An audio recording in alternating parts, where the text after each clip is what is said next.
Welcome to An Unconventional Life, a podcast where we share stories about the crazy 1% out there who earned their doctoral degrees and then went on to use them in crazy, cool, unique, and unconventional ways. Here's your host, astrophysicist turned teacher, author, dissertation coach, and more, Dr. Russell Strickland.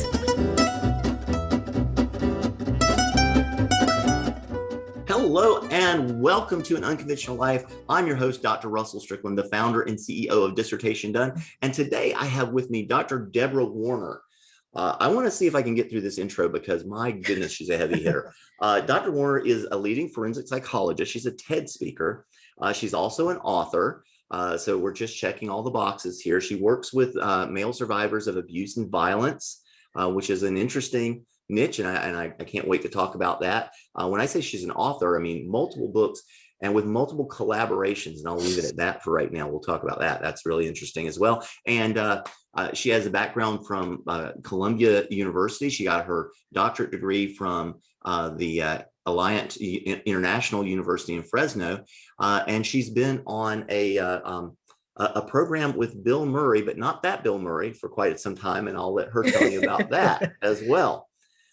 Dr. Warner, again, I hope that kind of convinced folks to listen in. Welcome to the show today. Thanks for being here. Thank you for having me. I think it's such a unique show. Well, I want to start off the show by letting folks know that today's episode is being brought to you by Dissertation Done. At Dissertation Done, we help adult doctoral students through the dissertation process. So if you know that you've got a dissertation coming, best thing in the world you can do is what all leading executives and entrepreneurs do is that's get a coach, get somebody to guide you through this process because it doesn't make sense on its own. And if you happen to be at the point where you know that you need some help, again, feel free to reach out to us. You can do that by going to dissertationdone.com/done. If by any chance you've gone through that dissertation journey and perhaps you want to be in the expert space as a coach, consultant, counselor, something like that, the best way to get the word out is to become a published author. So if your name is Doctor, your first name is Doctor, and you literally wrote the book on your area of expertise, I mean, that's a slam dunk when you want to present yourself to a new customer, client, or patient. We help folks there. You can go to dissertationdone.com/book to find out more. So that's the commercial. Again, Dr. Warner, what an interesting background you have. I cannot wait to get into some of this. Yeah, I've had quite a journey since day one. That's the thing. I mean, that's when we talk about an unconventional life, the whole idea here is there are certain traditional paths that people take. And with the doctoral journey, for so many people, that path is, I'm going to go from high school to college to graduate school, and I'm going to become a research professor. That's the traditional path, getting your doctoral degree. But so many folks out there follow this unconventional path. Maybe they don't go to school right away. Maybe they do other things with their degree. And you kind of fit both of those molds in a sense. So tell folks a little bit about what got you started on your doctoral journey. How did your academic journey begin? It's funny because I was sitting there telling my kids the other day, about that because I didn't have a mentor. Yeah, I didn't have anybody. And my kid is up to be in the junior scholarship program, which is, amazing, because when I was in school, no one talked to me about that. No one talked to me about what paths there were, like how to get to college. I just knew I was in class and I'm like, there's got to be more than this. And I remember going to the counselor saying, how do I go to college? Like, what's college prep? Like, what's that? And he goes, I think that's too hard for you. I don't know why he said that. Yeah. And I just said, no, it's not. But him saying that to me made me put a fire under me. So I remember sitting in English class saying, I'm going to write books one day. I'm going to be an author. You're going to see me doing things like that because no one expects it from me. And they're like, how are you going to do that? I said, I have absolutely no idea, but God's going to guide me. Right. Well, if you have the desire and you know where you want to go, the path is something that you tend to be able to find. As long as you know what your destination is. So that's helpful. I don't know whether we should give this person the benefit of the doubt at all, because he did inspire you to get this thing done, but I don't know that was the goal. Well, what's funny is that he put me, it was funny because I remember I TA'd for the AP college prep classes, but I wasn't in them. Oh, wow. So it was, do you see what I'm saying? Like, yeah, that's a weird. I was good enough to TA.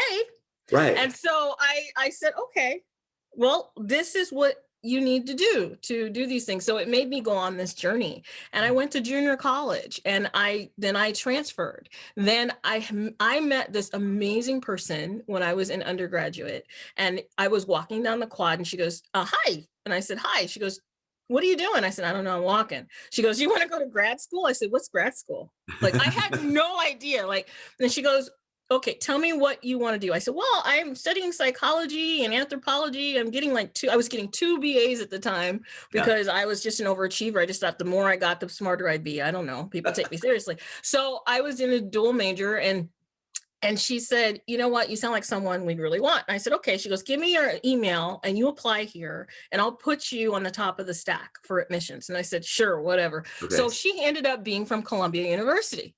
Oh, wow. I didn't even know what Ivy League was. Wow. Until my boyfriend's family at that time said, you should see yourself as an Ivy Leaguer. I said, what's an Ivy Leaguer? I mean, I just didn't know. Like, I was a fish out of water. And so I ended up getting in. So I'm sitting in class. That was the year Ennis Cosby's son died. He went to school with me. Oh my God. I went to school. There was, Michael Douglas's son was there. There was these are people that, and I don't exactly remember who they were, but I'm interacting with people like this. And the connections I made there I still have them to this day, right? And I realized, ooh, this is an opportunity for me to learn something. And I remember I met one of my good friends. She's done a TED Talk too, Jen Harmon, and she started helping me figure all this out. And then I met another friend who told me, you need to get a doctorate. Like, you're here for a master's, and that's great, but you need to get a doctoral degree. I said, why? She goes, because then you can do these things. You can teach at a university. You're helping people now. Like, imagine what you can do if you have the credentials to go behind them. And so I said, I don't know. No one's going to let me in a doctoral program. They're like, what are you talking about? So then these friends of mine who had been exposed started telling me these things to do. And then once I applied, it was funny. Well, let me back up. I started doing internships. Yep. That's what really got me into things. I started exposing myself by taking these classes in internship. And that is what got me realizing what forensics was, like what type of population. I remember this guy tore a payphone out of a wall because he had, at the time you call it dissociative identity disorder, multiple personality disorder, right. You know what I mean? And so now it's called dissociative identity disorder. And I remember that he was in a love triangle. He tore a payphone out of the wall. And I'm like, what kind of patients are those? And they're like, those are forensics patients. I said, I want to do that the rest of my life. Wow. Because it didn't rattle me. It didn't do it, And so I remember waiting 2 years for the program. And then I applied to Alliant, and I was one of the first graduates that they had in the first 4. In like the nation. And I remember thinking, I can do this better. I said, because I just felt like I needed more. So I created a program, at the school I work for now. And what school is that? What school I can't say because you'll have to pay them. So edit that out. So we won't talk about that. No. but when you say you created a program, tell folks what kind of program we're talking about here. I made a forensic psychology program. I started, I remember, I started putting the courses together. Like, they had started wanting to do that. And I remember thinking, oh my God, let's make this a program that I didn't have. And so I started doing all this community engagement. Everything I did, I brought students with me. Still now to this day, there's always students around me because I never want someone lost like me, right? So now I've taken that in other levels, in anything I do. Like, I create conferences, I create trainings, and my staff are students who want to learn, and they're students in doctoral programs and master's programs, because I say, the door will open if you get educated. Now, that's not to say people who don't, right, educate themselves and expose themselves won't have doors open. But I also know that because I went to college and because I did these things, there are other doors that are open to me that have benefited me, that I know how to do things because I got exposed, right? And there's so many, one of our guests previously mentioned, that you think that opportunity comes knocking when you get your doctoral degree. She's like, no. It comes in through the window, down the chimney. You can't even imagine all the things that are available to you, because there's only, so the census, I've checked this data a few times, there's only about 1 to 2%, about 1 to 1.5% of the population, depending on the year, has an earned doctoral degree, a research-based doctoral degree. Yeah. So it's a hot commodity. You earn that degree. And particularly when you think about, okay, I'm not just going to be a professor, because that's where all the competition is. Honestly, almost everybody that gets a doctoral degree thinks I'm going to be a research professor. But you go do something else, everybody wants a piece of that. Everybody. Yeah. Really well, they do. And what's funny is because I did that, I'm working on my second one. So you actually are making this tape to me, right? I'm that population that you're talking about, because I went into forensics, but I loved IO psychology. It's something I really wanted to do, but I've learned that I wanted to do it with diverse populations. And so I am finishing my dissertation, finish my classes, and I'll be having my PhD, and I have a Psy.D in psychology, because I knew what doors that would open for me, just having that, right? And it's been an amazing journey, but I realize, like, the world is your oyster. You make it what you want it. No one's going to do it for you, but you can. You get one life. One. Make it the best one. And there's worries, finances, all that stuff, but somehow things work out, right? If you want to do it. That's so true. That what you were saying about just getting one life, you got to make the best of it. It's 100% true. Yeah. And when you say that you have to make it, people will help. People will. Oh God, yeah. They want to be a part of this. There is this amazing halo effect around having your doctoral degree as well. So people will invite you onto podcasts. People will invite you to do various things, to sit on their boards or committees or whatnot. Yeah. Because outside of the university setting, where PhDs are a dime a dozen, they're really looked upon highly, favorably in the population in general. And so, oh my God, yeah. People will help you. I will tell you, I wrote this book. This is the cutest story, but it'll horn this in. I wrote this book called Barbara My Boys. And the reason I wrote this book is because I had been doing gang intervention work for years, right? And but it took years to get into this population. It's a very closed group, right? And so you have to take your time, you have to get credibility. And I respect those guys. What they do is they go on the streets and they help the streets, like law enforcement, first responders, diffuse the situation, right? And so if there is a threat or there's something going on, they will help because they have street credibility to help diffuse it so people don't get hurt. They do safe passage for children. It's amazing, right? But what got me is that I struggled with, because I didn't want them to see me as elitist, because I worked really hard to get there. And I remember when I wrote the book, I was standing at my conference I do every year for male survivors trauma called Script. And I said, I am more proud of this than anything, because I got to be a part of something that most people will not get to be a part of and know you. This is amazing to me, right? And they stood up. And one of them in particular said to me, we are a reflection of you. You went and did that. You help us, open doors for us that we normally wouldn't have. And it's because I went on, got educated, but I knew who I was. I didn't take on that persona. I'm the doctor. Right. No, I am the doctor of the people. I am using what I have to help others. I never lost me. And mentioning that's the reason why I work with doctoral students, because it's so inspirational. Almost every student, when I first start working with them, or before I start working with them, when I'm deciding whether to work with a student or not, I ask them what their motivation is. Why are you getting a doctoral degree? And virtually every single time, it's about helping someone. Sometimes it's so-called self-serving. It's I want to be a role model for my family or something like that.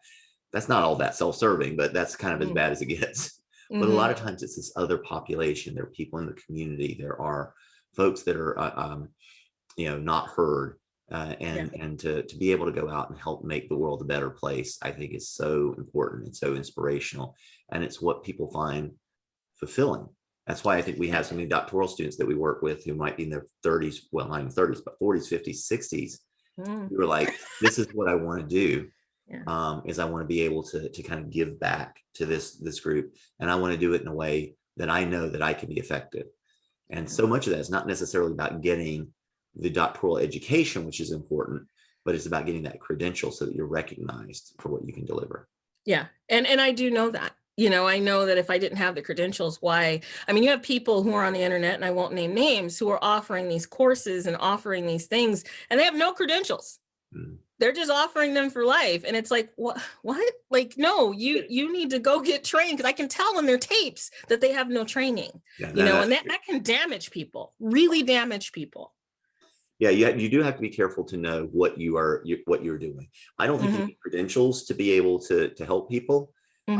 But I do think it's important that you know what you're doing, that you're going there, with a good heart and also a good mind. So that you know enough to know. One of the things we talk about, they drilled into me in graduate school: know what you know and know what you don't know. It's perfectly okay not to know everything, because no one does. So get used to that. They said it's not okay not to know anything, but we're going to take care of that while you're here. And by the time you're done, we want you to know what you know what you don't know, and then be very clear when you're talking to people about the difference. Because operating in a zone of knowledge where what you do know, perfectly fine. Operating outside of that zone of knowledge, perfectly fine. You just need to make sure you're letting folks know we're speculating here. I'm talking through this. Maybe this is how it works. So. Yeah. Well, and that's what I mean. It's not that you particularly have book knowledge or anything, even though we're talking about getting a doctorate degree. Even your life experience, stay in your lane, right? You can't do everything. When I go to court, I don't testify on things I know nothing about, I testify to what I know and what I'm an expert in, right? Because that's not fair to the client. It's not fair to the jury. It's not, you're giving false information, right? But the smartest person usually in the room is the one who says, I don't know, but I can find out. Right? Because the person who doesn't do that, well, they're not in tune to who they are, but they're also not in tune to other people and what's going on. I hear you say the smartest person. I'll say the strongest person. The person that's got the best emotional intelligence. Is the strongest in who they are, because knowing what you know and knowing what you don't know is fine. Being able to take it a step further and being able to share that with other people without any kind of shame or any second thought that you're damaged in any way because you don't know something. That's where strength comes from. Because I've met a lot of brilliant people. I've not met anybody that knows everything. And some of the brilliant people, unfortunately, are very, very smart, but not strong enough to be able to admit when they don't know something. And that's where you hit a problem. Yeah, I agree with you. I like that, the strongest person, because it's hard for a lot of people to say they're wrong, right? And I'm like, I'll say I'm wrong all the time, because that's how I learned. That's how I got here, is stumbling and picking myself up and dusting off my boo-boos, because I had no idea how to get here. I still don't know where I'm going, but I get there, I'll tell you, I have a hard time saying I'm wrong, because I try really hard to be right. But it happens occasionally, because I know what I know and I know what I don't know. And so that's not like I know everything, I'm right. It's like I try to steer clear stuff I don't know about. But I do occasionally run into those things where I'm like, I think this is the way it works. And I drift a little bit. And you got to make sure that you can own up to that. So. I'll say, that was bad. It's important. Like, and that's, like I said, that's growing, right? That's still, we're all hopefully growing throughout this journey of life here. Because if you're not growing, I don't know what you're doing. No, you're not. You don't know what you're doing. And, I learned that, when I wrote my first book, because my husband's a male survivor of trauma and violence. And I wrote the book because I was completely lost, because people don't realize when you're in a relationship with a survivor, the relationship is not the same as other relationships. It's completely, it's something I'd never encountered before, right? And I remember looking for help, looking for resources. There was a book in 1985 that I'm still waiting for. And so, there was nothing. And so I asked my husband's permission to tell his story, but I had him actually do his own story. And then what I did was tell his story from my perspective, but I also got experts to corroborate the experiences I was having so it could help other people. And that's why I picked male survivors as, the thing I do at my career, because I never want anyone to be like that. What are the things that these guys are dealing with? Oh my gosh, his was incredible sexual abuse, and I would say emotional abuse from his family. And then, but there's also, like I did Barbara and My Boys, that's all on violence and trauma. There's physical, there's different types, there's neglect, there's abandonment. But each one of those types of abuses, you have different types of things that affect you. And imagine if you have all of those. Okay, yeah, so you have to deal with that. I talk about that in my TED Talk, like these things that could crop up. Because men in our society, if you look at it, they have to be everything. They have to be the top athlete. They have to be the entrepreneur, the top executive, the best dad, the provider. Now imagine you're a guy. You can't be all of those things. How is that when you admit that you have been traumatized, victimized, where you become a survivor? Imagine how you hide that shame and that blame and all of that, and you can't admit that you're wrong or sorry, because society does that. You can't be vulnerable. Right? So all of this is playing out in your relationships, whether you're with a man or a woman, because you can't say the secret. Right? So it's very, very hard. So that was where I had to learn, okay, what about me am I doing to trigger this? But what is it that's different here that is beyond his control? Yeah. It's got to be a tough thing to deal with. How did writing the book help you in your relationship? It strengthened it in a lot of ways, because we had to talk about things that we normally wouldn't talk about. See, one thing I learned in working with couples and dealing with my own stuff is that you have to have uncomfortable conversations. Yeah. Having uncomfortable conversations makes you realize, oh my God. I mean, we had one just yesterday. What you have to have first, and I don't know how you manage this, but you have to have buy-in, right? He had to agree to go on this journey, right? Otherwise, it wouldn't have made your relationship stronger. It may have very well ended it as you're trying to figure out how to deal with this. Yeah. He's retreating and retreating and retreating. So he stepped up right away to be part of this. He did. Well, it's really was a lot of his own idea too, because he realized how I could tell a story, but he says, you can tell a story I can't tell. Yeah. People will listen to you just because of who you are. Hearing a guy say this, oh, what are they going to say? Yeah. Right. And I said, oh my God, he goes, you have to tell this story. You have to go on this journey. And so I realized when I started this journey, then I started getting all these people's support again from male survivor groups, from, when I did my TED, like they helped me write it. They practiced with me. It's like, and they're like, but you're telling a story we can't tell. Yeah. Right. And so when he actually went and edited and went through my book. Right. So he had a huge part in it. So when I did my TED, I remember saying to him, because he didn't think I got it. He's like, you're getting accolades from something that happened to me. I said, you need to read my intro in my book. And I said, it's sad because I'm getting something out of this and he's getting nothing. Yeah. And I have to sit and think this is his pain and I'm profiting from it in a way where he should be the one. So when I did my TED, he was right there. That's why I said, I am his wife. Like, this is his story. Like, I made that clear.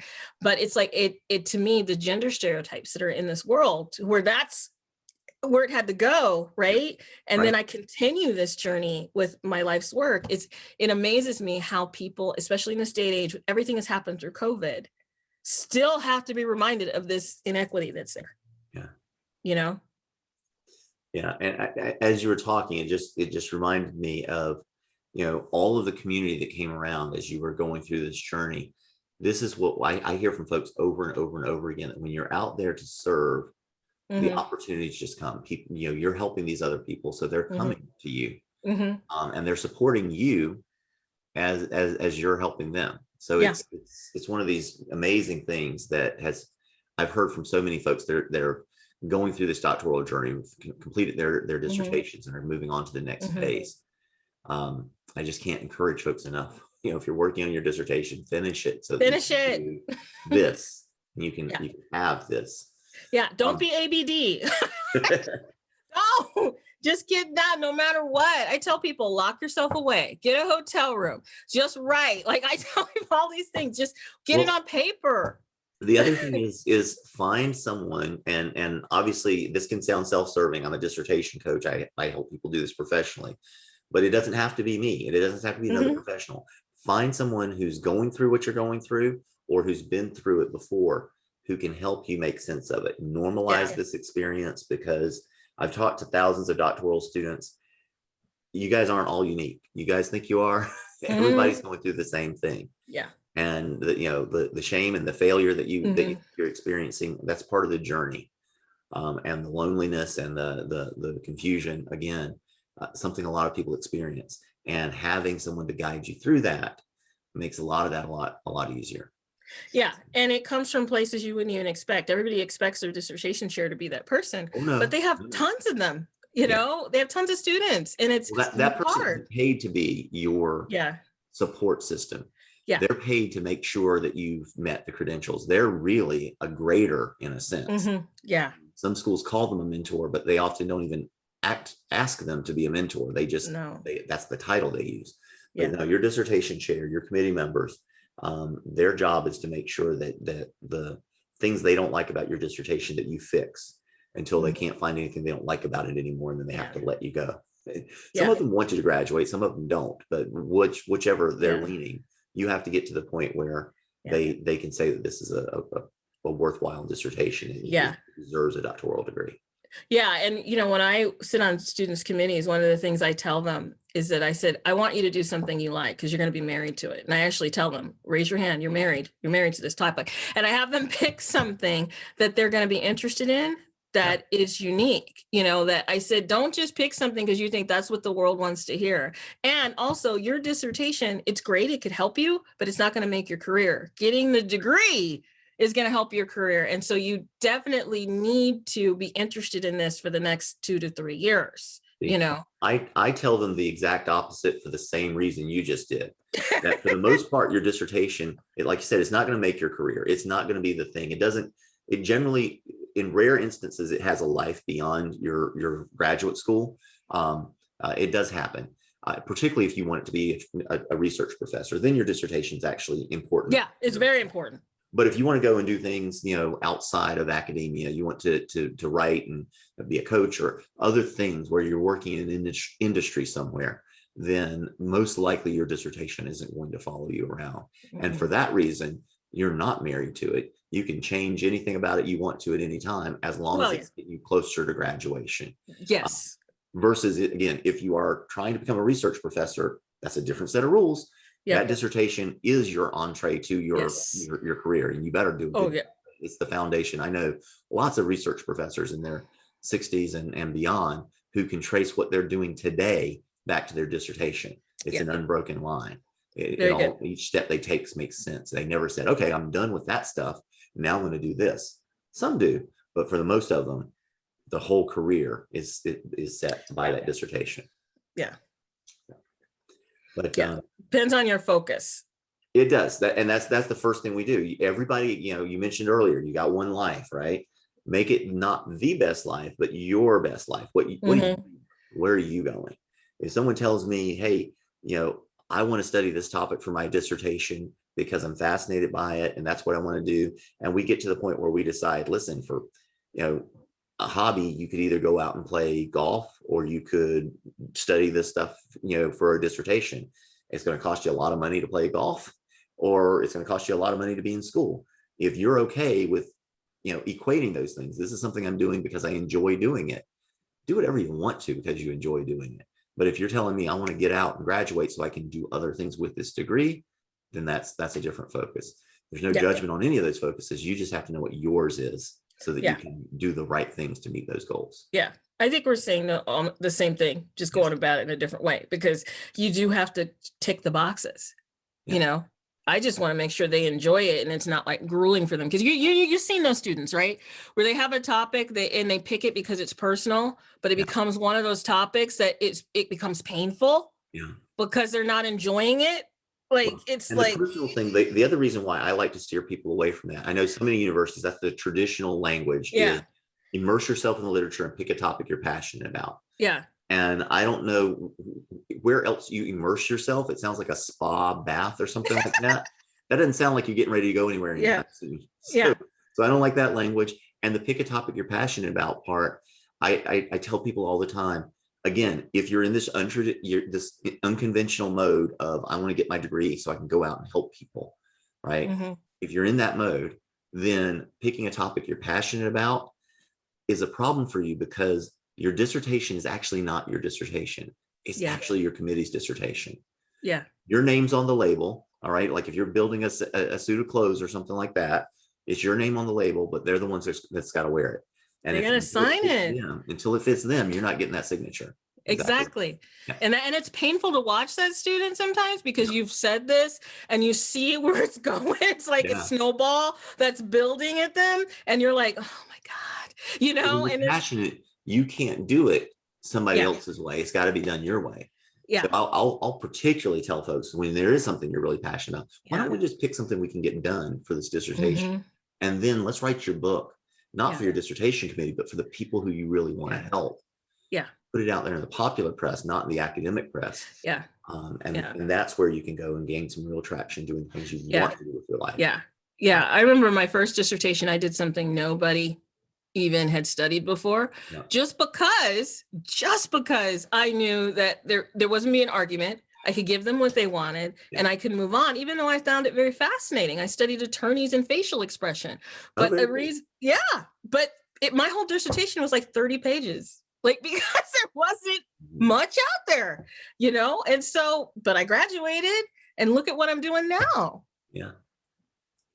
Yep. Occasionally you do get to see those things that are, you know, a very unique slice where you get to bring up something new and show.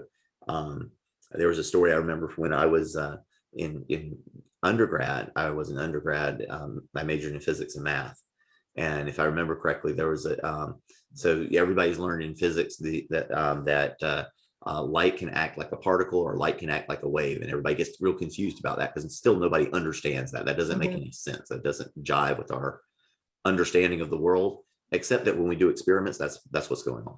Yeah. Well, the guy who kind of first said, well, that's not only light, but it's like everything. He had a really, really small dissertation, but it was profound because it changed the way we look at the world. It was one of those paradigm shifts kind of things. So sometimes you hit something like that.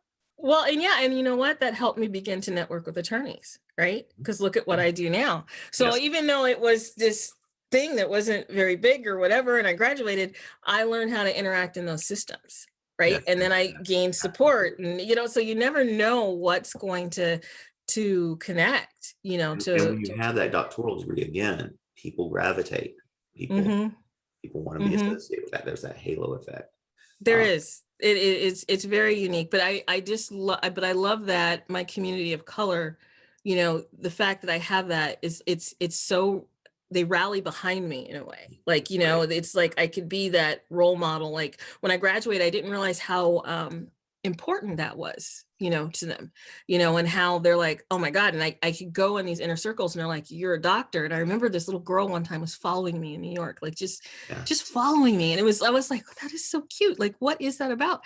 And she really had never seen anyone like me. Yeah. And to her, that was just amazing. And I said, wow. And I remember my friend was with me, my friend Chris, he goes, you probably just changed her life.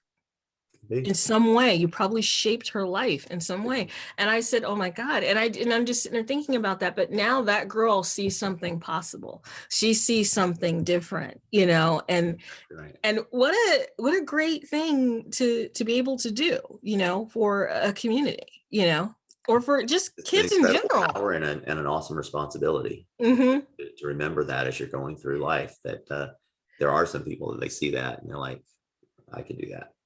Yeah. You know, it's great to see, you know, and keep going, you know, and not stop, because you get discouraged, right? Yes, no doubt. Switching gears a little bit, I wanted to talk a little bit about some of the collaborations you've had in being an author.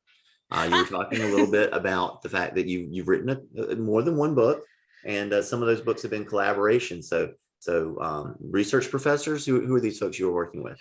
Well, the first book, I keep them on my desk just so I can hold them up sometimes, but this is the first one, is his history, her story. You heard me talk about it. And I took pieces of my life and my story, and then I got other academics or people who are professionals in the field to explain why these things were occurring in male survivor relationships. And it's really a guide to people in relationships with sexual abuse survivors, and you can get it on Barnes & Noble, Amazon, Walmart, all of the distributors. And then I have Barbara and My Boys, which you saw earlier, same thing. And also students help me write these.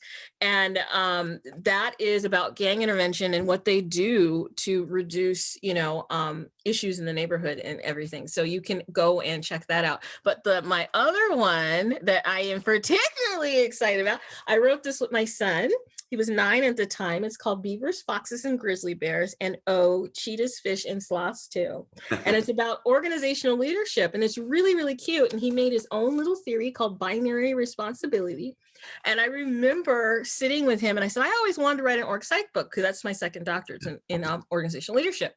And he says, what do you mean, Mama? I said, well, people are like animals. They're like different things and they have different types. And sometimes, when you're a different type, you feel this responsibility, and yet you want to be with your team. He goes, Mama, it's binary responsibility.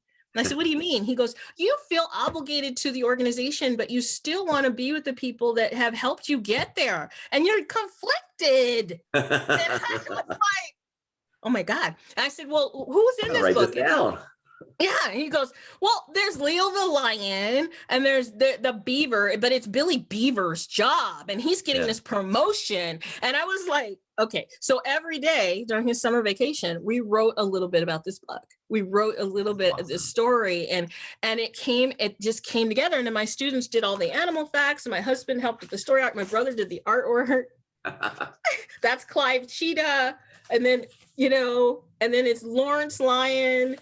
We changed the name and then Backwoods Builders. And he even made a little organizational chart of everybody. Yeah. It was insane. Like the things he did, but people can check it out. I was trying to find, here's a little org chart.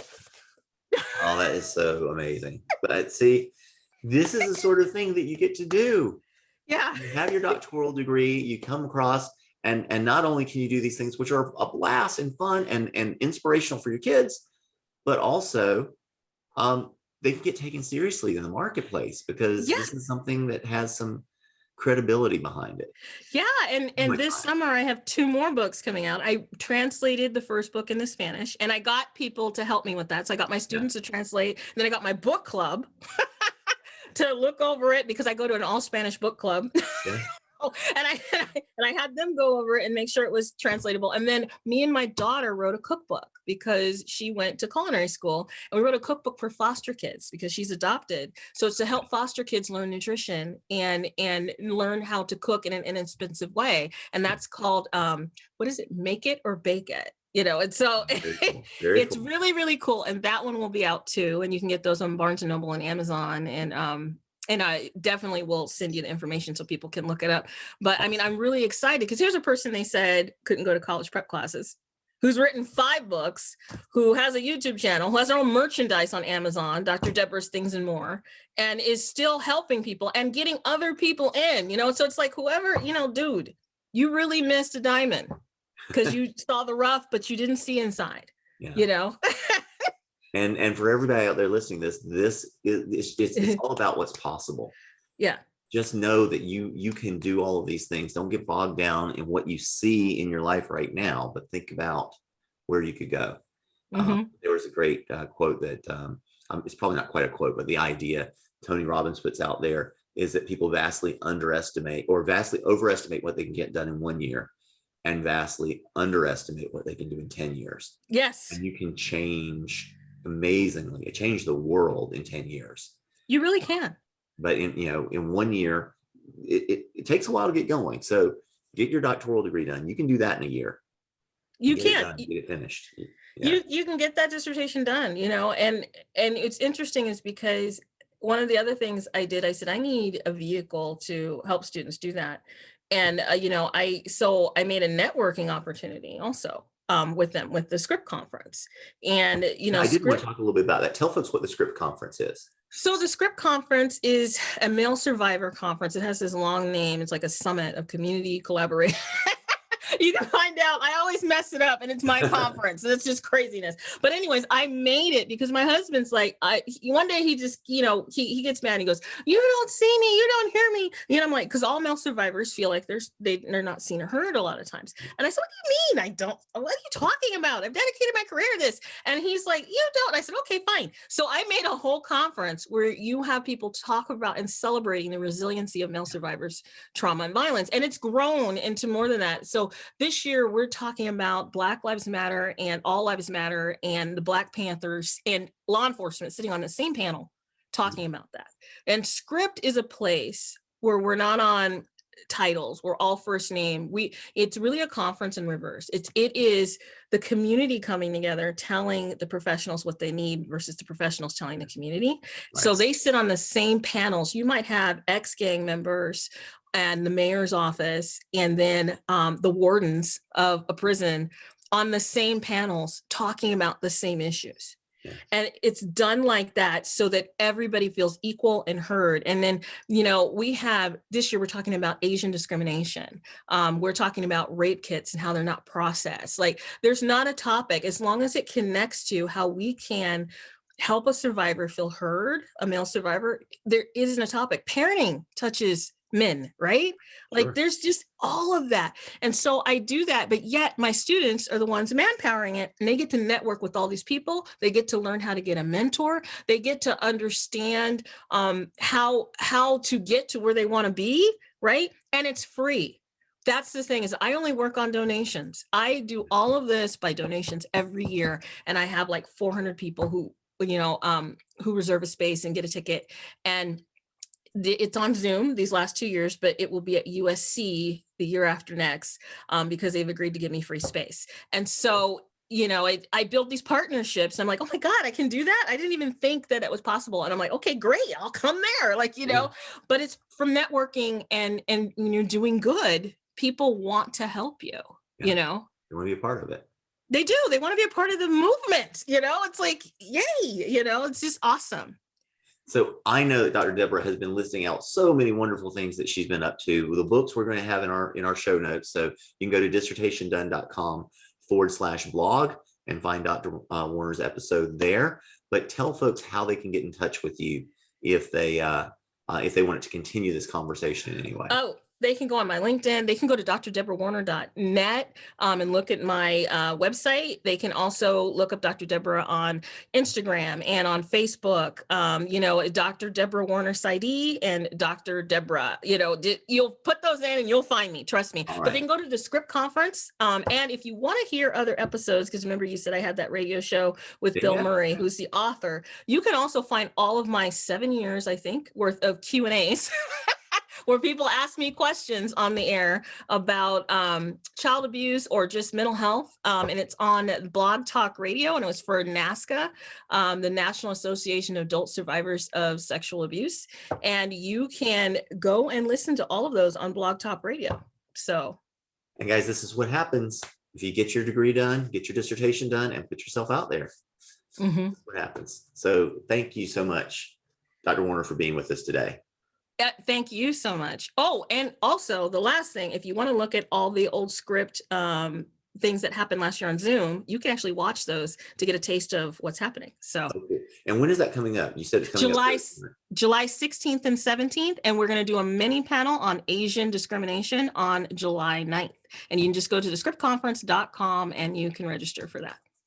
And so right now we're recording this 2021, we're recording this. And so if you go out there, July, you said 16th through the 18th? 16th and 17th is the conference. The mini conference is July 9th, and it will be on Asian discrimination for 2 hours. And it's with one of the deputy chiefs of the LAPD, Deputy Chief Blake Chow. Will be talking about that with me with 2 other panelists. It's absolutely going to be an amazing night. And then the next week we have Script that will be 2 days, and it'll be from 9 a.m. to 5 p.m. And we'll have 2 book signings for the 2 books that I have coming out. Awesome. So make sure that you join her for that. Again, check out the Dr. Warner's episode is on our blog, dissertationdone.com/blog, and we'll link all of these wonderful things in the show notes in case you were not able to scribble it all down while we're talking. And I talk a little fast, so I'm trying to work on that. Well, again, Dr. Warner, thank you so much for being here with us today. Just remind folks briefly that this episode has been brought to you by Dissertation Done. So if you want to get your dissertation done, get some support, get some help, get some guidance, check us out at dissertationdone.com/done. We'll have a conversation and see if we might be able to help you. And if you want to get your book out there into the world, check us out at dissertationdone.com/book. And there we have a strategic process whereby we help you put together your book specifically so that you can attract more customers, clients, and patients, because that's how you really help in the world. Writing a book's great, but unless you're John Grisham, you're not going to make a lot of money off of that. Attract your right fit people to you so that you can really help them. And Absolutely. And that's what we do there. So again, Dr. Warner, thank you again so much for being here with us today. Thank you for having me. And to everyone else out there, have a wonderful day and go out and live your unconventional life.